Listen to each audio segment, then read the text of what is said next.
വൈകുന്നേരം നമ്മൾ നോമ്പ് കുറിക്കാൻ വേണ്ടി കാത്തിരിക്കുന്ന സമയമാണ്. പാമ്പ് കൊടുത്ത് നമ്മൾ ആദ്യം ചെയ്യുക ഒരു വെള്ളം അല്ലെങ്കിൽ ഒരു കാരക്ക എടുത്തിട്ട് നമ്മൾ നോമ്പ് തുറക്കും. എന്നിട്ട് നമ്മൾ പ്രാർത്ഥിക്കണം. മഹത്തായ ഒരു പ്രാർത്ഥനയുണ്ട്. മൂന്ന് കാര്യം നമ്മൾ പറഞ്ഞു. പക്ഷെ മൂന്നാമത്തെ കാര്യത്തിൽ മാത്രമാണ് ഇൻഷാല്ല നമ്മൾ പറഞ്ഞത്. ഇല്ല, സഹബല്ലമു ഇൻഷാല്ല പറഞ്ഞില്ല, ഒബത്തല്ലത്തിൽ ഇൻഷാല്ല പറഞ്ഞില്ല.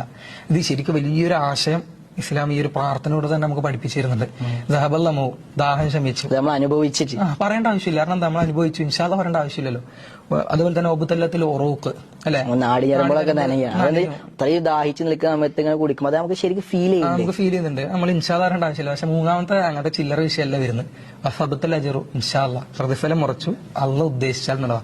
അത് വലിയൊരു ആശയമാണ് ശരിക്ക് അതില് ഇസ്ലാം നമുക്ക് പഠിപ്പിച്ചിരുന്നത്. പ്രാർത്ഥിക്കണം, ചെറിയ സംഗതി ചെയ്യുകയാണെങ്കിൽ നമ്മൾ നിസ്കരിച്ചു, പ്രാർത്ഥിക്കണം. റബ്ബന തഖബ്ബൽ മിന്ന എന്നുള്ള പ്രാർത്ഥനയാണ്. ഇബ്രാഹിം നബി ഇസ്മായിൽ നബി പ്രാർത്ഥിച്ചല്ലത്. അതെ, അപ്പൊ ഇബ്രാഹിം നബി ഇസ്മായിൽ നബി അള്ളാഹുവിന്റെ കൽപ്പന പ്രകാരമാണ് കഅബ പുനർനിർമ്മിക്കുന്നത്.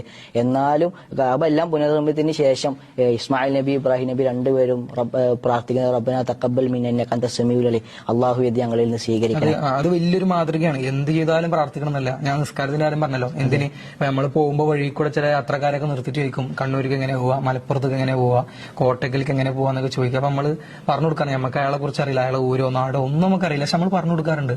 അതുപോലെ നമ്മൾ പ്രാർത്ഥിക്കണം, പടച്ചോനെ ഞാനിത് പറഞ്ഞു കൊടുത്തത് എന്റെ വലിയ ഉദ്ദേശം ഉണ്ടാ, അതുകൊണ്ട് റബ്ബന തഖബ്ബൽ മിന്ന എന്നുള്ള പ്രാർത്ഥന നമ്മൾ പ്രാർത്ഥിക്കുക തന്നെ ചെയ്യണം.